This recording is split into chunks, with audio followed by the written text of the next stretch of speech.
Sederalun, generasi emas Belgia yang sudah menua akan melakukan misi terakhir untuk meraih kejayaannya di Piala Dunia.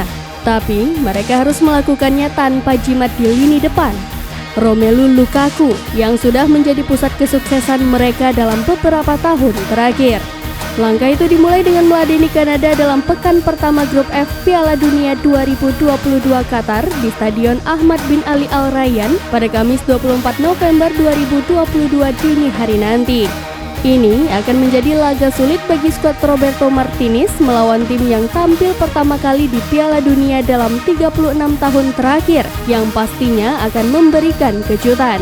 Lukaku yang akan melewatkan setidaknya 2 pertandingan pertama timnya bukan satu-satunya pemain yang berpotensi absen. Bek kanan Thomas Meunier berlatih sendiri pada hari Minggu setelah tampaknya pulih dari patah tulang pipi pekan lalu. Namun, tampil tanpa Lukaku tak bisa dipungkiri menjadi kerugian terbesar bagi Belgia. Martinez juga mengakui bahwa tanpa Lukaku timnya yang notabene adalah peringkat kedua dunia harus mengubah gaya permainan. Kapten Eden Hazard hampir tak pernah bermain di Real Madrid musim ini, tapi kemungkinan besar akan menjadi kekuatan kreatif utama bersama dengan Kevin De Bruyne yang lincah, yang dapat membuka pertahanan yang paling kuat sekalipun.